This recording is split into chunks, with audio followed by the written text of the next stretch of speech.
एक बूढ़ी औरत बस एक लाल मिर्ची तोड़ती है, तभी आसमान से कुछ काले पानी की बूंदें गिरती हैं। वो हैरान होकर ऊपर देखती है और देखती है कि आसमान से काली बारिश हो रही है। पूरा आसमान काले बादलों से भर गया है। सिर्फ यही नहीं, अलग अलग जगहों पर भी काली बारिश शुरू हो जाती है। एक टैक्सी ड्राइवर वेदर फोरकास्ट को ब्लेम कर रहा होता है, क्योंकि कहा गया था आज क्लियर सनी डे होगा, लेकिन अचानक उसे पता चलता है कि बारिश का पानी काला है। वो सोचता है शायद पोल्यूशन की वजह से हो रहा है, लेकिन उसके तुरंत बाद आसमान से बड़े बड़े ओले गिरने लगते हैं और ध्यान से देखने पर पता चलता है कि उनका शेप इंसान के टेढ़े मेढ़े चेहरों जैसा है। इसी समय एक मंदिर के अंदर दीवार पर लगी गुआन यिन की मूर्ति से काले खून जैसे आंसू बहने लगते हैं। ऐसा माना जाता है कि मूर्ति का रोना कोई बहुत बुरा संकेत होता है, और ये सब शुरू होता है जब गांव में रोड बनाते वक्त जमीन के अंदर से एक बुद्धा का सिर निकलता है। सबसे अजीब बात ये थी कि उस बुद्धा की आंखों पर एक कपड़ा बंधा हुआ था जिसमें अजीब से सिंबल्स लिखे हुए थे। मंदिर के मॉन्क उन्हें रोकने की कोशिश करते हैं और कहते हैं कि इसे मत निकालो, ये एक भूत वाला बुद्धा है जो पुराने कोरिया के समय का है और लगभग 600 साल से जमीन के नीचे दबा हुआ था। इसका असली राज किसी को नहीं पता, लेकिन पुरानी हिस्ट्री के हिसाब से जब भी ये बुद्धा सामने आया, जिसने भी इसकी आंखों को देखा उसके शरीर में अजीब बदलाव होने लगे। पर गांव के लोग पैसा कमाने के चक्कर में इसे एक टूरिस्ट स्पॉट बनाना चाहते थे। गांव का मुखिया कहता है कि बुद्धा की आंखों पर बंधा कपड़ा देखने में अच्छा नहीं लग रहा, इसलिए वो वर्कर्स को ऑर्डर देता है कि उसे हटा दिया जाए। उन्हें बिल्कुल आइडिया नहीं होता कि वो एक बहुत बड़ी मुसीबत को बुला रहे हैं। अगले दिन सुबह बुद्धा का सिर निकाल लिया जाता है। ड्राइवर मुखिया के कहने पर उस कपड़े को काट देता है जिसमें सिंबल्स बने होते हैं और फिर मूर्ति को साफ करने लगता है। तभी एक कौवा उस मूर्ति पर बैठ जाता है। कौवा को अशुभ माना जाता है और मूर्ति के सिर पर बैठना ड्राइवर को पसंद नहीं आता। वो पानी की पाइप उठाकर उसे भगाने की कोशिश करता है, लेकिन कौवा वहीं घूमता रहता है और उड़ता नहीं। ड्राइवर इस बात को इग्नोर कर देता है और मूर्ति को गांव ले जाने के लिए गाड़ी चला देता है। जब वो टर्न लेने वाला होता है तब उसकी टक्कर एक टैक्सी से होते होते बचती है और वो जल्दी से आगे निकल जाता है, जिससे टैक्सी रुक जाती है। तभी हवा का झोंका आता है और मूर्ति पर डाला कपड़ा उड़ जाता है और उस आदमी की नजर सीधा बुद्धा की आंखों से मिल जाती है। उसका एक्सप्रेशन तुरंत अजीब हो जाता है। थोड़ी ही देर में काले बादल पूरे गांव को घेर लेते हैं। बिजली चमकती है और लगता है तेज बारिश होने वाली है, लेकिन बारिश का पानी काला होता है और साथ में इंसान के चेहरे जैसे शेप वाले ओले गिरते हैं। रात को ड्राइवर सेफली मूर्ति को गांव में पहुंचा देता है। बारिश की वजह से वो एक शराब के ढाबे में रुकता है। जैसे ही वो बैठता है उसे अपनी आंखों में जलन और सूखापन महसूस होता है, जैसे आंखों में रेत चली गई हो।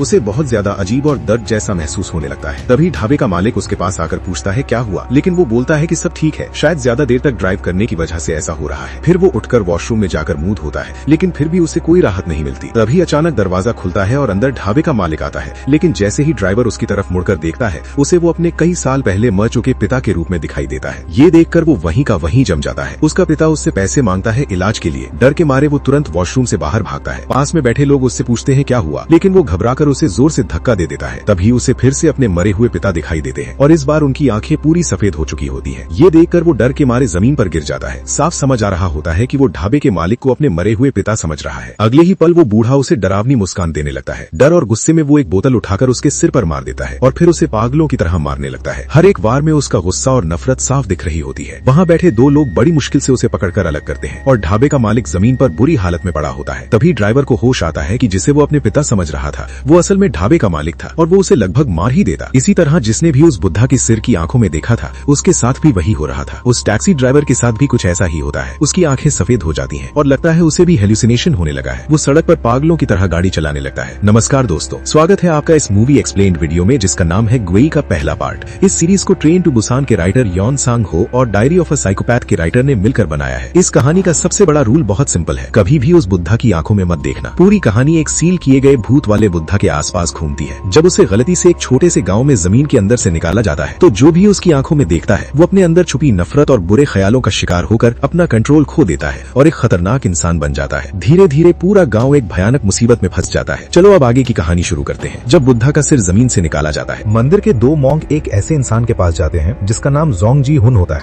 जो पुराने बुद्धा पर काफी रिसर्च करता है। मॉन्क उसे बताते हैं कि जो बुद्धा का सिर मिला है वो एक भूत वाला बुद्धा है, जिसे खास तौर पर बुरी आत्माओं को दबाने के लिए बनाया गया था और अगर वो दोबारा दुनिया के सामने आ गया तो बड़ी तबाही ला सकता है। दोनों उसे उस बुद्धा की फोटो दिखाते हैं और कहते हैं कि उस पर बंधे कपड़े पर जो सिंबल्स लिखे हैं उनका मतलब पता करना है। जोंग जी हुन ध्यान से देखता है और समझता है कि वो तिब्बती भाषा में है, लेकिन उसका सही मतलब उसे भी नहीं पता चलता। वो कहता है कि वो मदद कर सकता है, लेकिन अभी वो दूसरे काम में बिजी है और शायद टाइम निकाल पाना मुश्किल हो। मतलब साफ था कि उसे इसके बदले कुछ फायदा चाहिए। बड़ा वाला मॉन्क समझ जाता है और कहता है कि पैसे की कोई दिक्कत नहीं है, बस ये काम बहुत जरूरी है और जल्दी करना होगा। घर वापस जाकर जोंग जी हुन इस पर काम शुरू कर देता है। वो उस कपड़े पर लिखे कुछ अक्षरों को नोट करता है, लेकिन समझ नहीं पाता कि उनका मतलब क्या है। फिर वो ईस्ट एशियन बुद्धिस्ट आर्ट की एक किताब निकालता है जिसे उसकी पत्नी ली सू जिन ने लिखा होता है, जो खुद भी एक रिसर्चर है और खास तौर पर सिंबल्स और टेक्स्ट समझने में एक्सपर्ट है। उनकी बेटी की मौत के बाद दोनों अलग रह रहे होते हैं और उसकी पत्नी गाँव में रहती है। इस समय वो टैक्सी में बैठकर घर जा रही होती है और बाहर काली बारिश हो रही होती है। उसे बिल्कुल अंदाजा नहीं होता कि जैसे ही वो टैक्सी से उतरती है,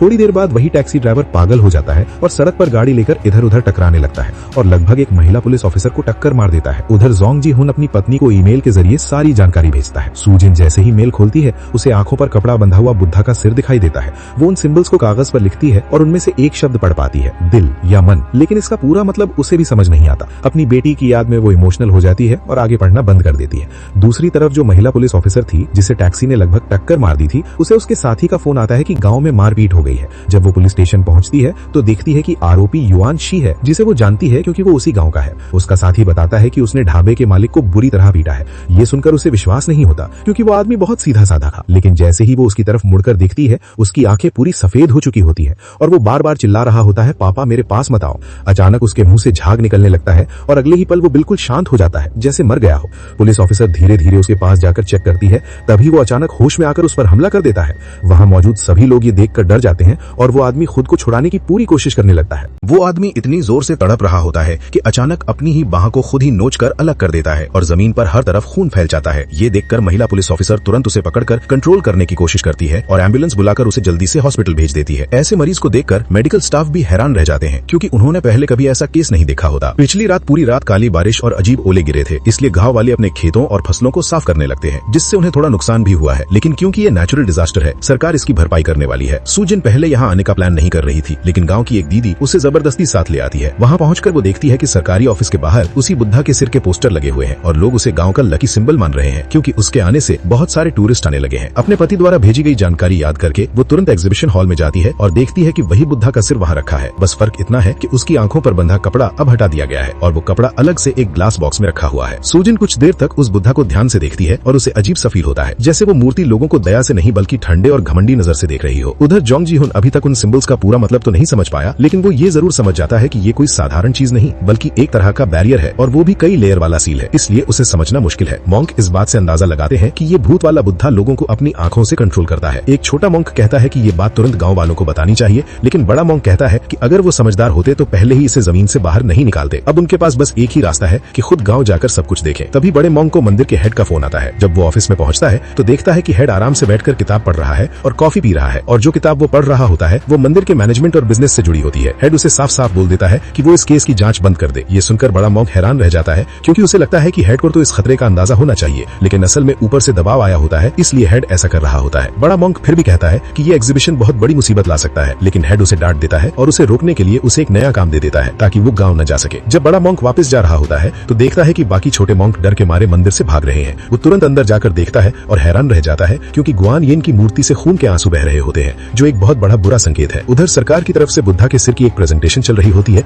जहां गांव वाले कल रात हुई काली बारिश के बारे में बात कर रहे होते हैं। तभी सू जिन की नजर एक अजीब इंसान पर पड़ती है जो बिल्कुल चुपचाप बैठा होता है। ध्यान से देखने पर उसे पता चलता है कि वो वही डिलीवरी बॉय है जिसने उसकी बेटी को एक्सीडेंट में मार दिया था। ये देखकर वो तुरंत हॉल से बाहर भागती है और अपने पति को फोन करती है। घबराकर पूछती है कि वो आदमी यहाँ कैसे हो सकता है जिसने उनकी बेटी को मारा था। वो कहती है कि वो कुछ भी कर सकती है, लेकिन उसका पति कहता है कि ये नामुमकिन है क्योंकि उस आदमी को उम्र कैद की सजा हुई है। तभी उसे ऐसा लगता है जैसे कोई पास आ रहा हो। वो दरवाजा खोलकर देखता है लेकिन वहाँ कोई नहीं होता। फिर वो जल्दी से हॉल में जाता है और देखता है कि वो डिलीवरी बॉय गायब हो चुका है। उसे समझ नहीं आता कि अभी जो उसने देखा वो सच था या सिर्फ हेल्यूसिनेशन। तभी वहाँ का मेयर अंदर आता है। गाँव वाले तुरंत उसके पास इकट्ठा हो जाते हैं और अपनी फसलों के नुकसान की भरपाई के बारे में पूछने लगते हैं, लेकिन किसी का ध्यान नहीं जाता कि थोड़ी दूर एक आदमी दरांती लेकर खड़ा है। उसकी आंखें पूरी सफेद होती हैं, बिल्कुल उसी ड्राइवर की तरह। एक गाँव वाला उसे पहचान कर उसके पास जाता है और पूछता है क्या हुआ, लेकिन अगले ही पल वो आदमी दरांती से उस पर हमला कर देता है और उसका गला काट देता है। ये देखकर वहाँ भगदड़ मच जाती है और सभी लोग भागने लगते हैं। इसी बीच सू जिन को फिर से वही डिलीवरी बॉय दिखाई देता है। उसकी नजर थोड़ी अजीब हो जाती है, लेकिन अगले ही पल वो डिलीवरी बॉय उसी दरांती वाले किलर में बदल जाता है। यहीं से असली तबाही शुरू हो जाती है। जब लोग एग्जीबिशन हॉल से बाहर भागते हैं तो देखते हैं कि बाहर पूरा माहौल बेकाबू हो चुका है। कुछ लोग तो डर के मारे बिल्डिंग से कूद भी रहे होते हैं, चाहे वो गाड़ी चलाने वाला ड्राइवर हो या बिल्डिंग से कूदने वाला आदमी। सबके साथ एक ही चीज हुई है, सबने उस बुद्धा की आंखों में देखा था। अब ये लोग पागलों की तरह भीड़ पर हमला कर रहे हैं क्योंकि उनकी नजर में सब कुछ बदल चुका है। उन्हें हर चीज अलग दिखाई दे रही है, जैसे सब कुछ एक डरावना भ्रम हो। वो बहुत ज्यादा गुस्से में है, खून के प्यासे बन चुके हैं और बिल्कुल जिंदा जिंदा लाश की तरह बिहेव कर रहे हैं। तो इस पार्ट का यहीं पर एंड होता है। पूरी कहानी एक सील किए गए भूत वाले बुद्धा के आसपास घूमती है, जो दिखाती है कि कैसे इंसान की लालच और नासमझी एक खतरनाक सुपरनैचुरल डिजास्टर को जन्म देती है। कहानी की शुरुआत होती है जब गांव वाले पैसे कमाने के चक्कर में मॉन्क की वार्निंग को इग्नोर कर देते हैं और जमीन के नीचे दबे हुए लगभग 600 साल पुराने उस भूत वाले बुद्धा को बाहर निकाल लेते हैं। इतना ही नहीं, वो उसकी आंखों पर बंधा हुआ सिंबल वाला कपड़ा भी हटा देते हैं और यहीं से वो पुराना सील टूट जाता है और तबाही फैलनी शुरू हो जाती है। स्टोरी अलग अलग लोगों के नजरिए से दिखाती है कि उस बुद्धा की पावर कितनी खतरनाक है। जो भी उसकी आंखों में देखता है वो अपने अंदर छुपी नफरत और डर का शिकार हो जाता है, हेल्यूसिनेशन देखने लगता है और धीरे धीरे अपना दिमाग खोकर एक वायलेंट इंसान बन जाता है। ये कॉन्सेप्ट सिर्फ डर पैदा करने के लिए नहीं है, बल्कि ये भी दिखाता है कि इंसान के अंदर जो दर्द और अधूरे जज्बात होते हैं वो कितने खतरनाक हो सकते हैं। जैसे अपनी बेटी को खो चुकी रिसर्चर, अपने अंदर के डर से लड़ता हुए ड्राइवर, या वो गांव वाला जो दूसरों में अपने मरे हुए पिता को देखने लगता है। इन सब की हालत अचानक नहीं होती, बल्कि उनके अंदर का दर्द उस बुद्धा की आंखों की वजह से और ज्यादा बढ़ जाता है। कहानी में काली बारिश, इंसान के चेहरे वाले ओले और मूर्ति के खून के आंसू जैसे अजीब सीन्स ये फील और स्ट्रॉन्ग बना देते हैं कि कोई बड़ी मुसीबत आ चुकी है। वहीं दूसरी तरफ सरकार का सिर्फ पैसे के बारे में सोचना, गांव वालों का बिना सोचे समझे खुश होना और मंदिर के हेड का प्रेशर में आकर सच को इग्नोर करना, ये सब दिखाता है कि ये डिजास्टर सिर्फ सुपरनैचुरल नहीं बल्कि इंसानों की गलतियों की वजह से भी हुआ है। अगर ओवरऑल देखा जाए तो ये सिर्फ एक हॉरर स्टोरी नहीं है, बल्कि इसके जरिए ये दिखाया गया है कि इंसान की लालच, उसका जुनून और उसके कर्म ही उसकी सबसे बड़ी सजा बन सकते हैं। असली डर बाहर नहीं बल्कि इंसान के अंदर ही छुपा होता है। तो आज के लिए बस इतना ही, मिलते हैं नेक्स्ट वीडियो में।